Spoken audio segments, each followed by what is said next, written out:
Si quelqu'un trouve ce journal un jour, ne le jetez pas avant de le lire. Je m'appelle Marie et j'ai 17 ans. J'avais une vie relativement normale avant. J'allais au lycée, je m'entendais bien avec ma maman, j'avais quelques amis. Je voulais grandir et devenir psychologue. J'ai toujours voulu aider les autres avec leurs problèmes. Mais je me doutais pas que ça servirait à rien. On était en 2020. Et ce soir-là, il devait se passer quelque chose d'incroyable. Ma maman arrêtait pas de me tanner avec ça, mais j'en avais absolument rien à faire. Un astéroïde devait percuter la Lune le lendemain soir, un truc du genre. Et apparemment, n'importe qui pourrait le voir de l'extérieur. Tout le monde parlait que de ça à la télé. Apparemment, ce serait un événement historique. Ce soir-là, tout le monde était dans la rue. Enthousiastes, certains avec leur télescope, d'autres avec leur appareil photo. Tout le monde regardait la Lune et attendait, jusqu'à ce que ça arrive. L'astéroïde percuta la Lune. Et même si on savait que ça allait arriver, tout le monde était quand même choqué. La plupart de nos voisins se sont mis à applaudir pendant un court instant, jusqu'à ce que quelqu'un se mette à crier en bas de la rue, suivi de plusieurs paroles horrifiées. « Oh mon Dieu !» disaient les gens en rentrant chez eux. La Lune n'était plus la même. Elle était penchée et beaucoup plus grosse qu'avant. C'était pas normal. On est rentré avec maman pour voir ce qu'ils disaient à la télé. Déjà, la moitié des chaînes marchaient plus. C'était bizarre. Sur celles qui marchaient, les présentateurs avaient l'air aussi paumés que nous, jusqu'à ce que l'un d'entre eux eut l'air d'avoir des informations à travers sa petite oreillette. Il devient ultra pâle d'un coup et chuchotait « C'est vrai ?» avant de racler sa gorge et dire « On vient de m'informer que des tsunamis de plusieurs dizaines de mètres de haut ont été aperçus à plusieurs endroits dans le monde.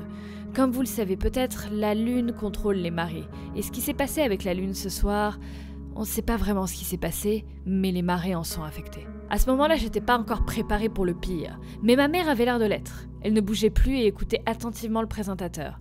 On vient de m'informer également qu'il y a eu plusieurs raz-de-marée aux États-Unis, qui disait. New York est à moitié submergée et n'a plus de courant. Il en est de même pour la Corse et plusieurs villes de France.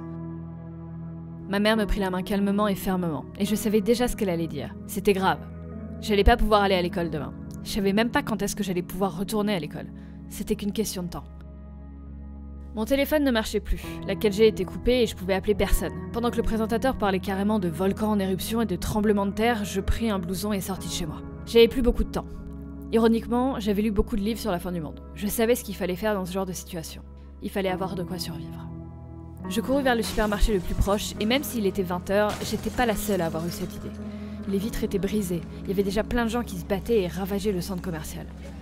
Heureusement pour moi, la plupart n'étaient pas extrêmement intelligents et se battaient pour des bonbons ou des frites. Alors que dans ce cas-là, il fallait privilégier les aliments qui se gardent. Genre les boîtes de conserve, ce genre de choses. Je remplis mon sac et partis vite d'ici.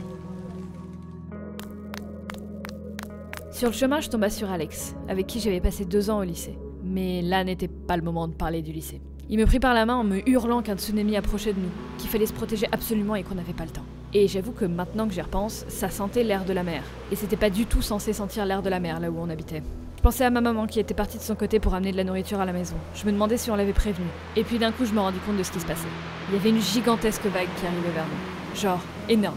Elle plongea toute la ville dans l'ombre et pendant un court instant, j'ai cru me voir mourir, mais Alex me traîna jusque chez lui et me força à passer par une trappe juste à temps. J'ouvris les yeux. Là où j'étais, il y avait plusieurs personnes. J'étais pas dans la maison d'Alex, mais en dessous. Ses parents devaient avoir beaucoup d'argent et avaient investi dans un espèce de bunker sécurisé. Mais, ironie du sort, ses parents n'étaient pas là. Il y avait Alex, 2 autres garçons de mon lycée et une fille que je détestais qui me harcelait à l'école. Qu'est-ce qu'elle faisait là, elle? Mais ils étaient tous dans le même état que moi. Je pris place sur le petit canapé et attendis qu'Alex prenne la parole. Il nous dit que le tsunami avait visiblement rasé la ville et que sa maison s'était sûrement effondrée sur la trappe parce qu'il n'arrivait plus à l'ouvrir.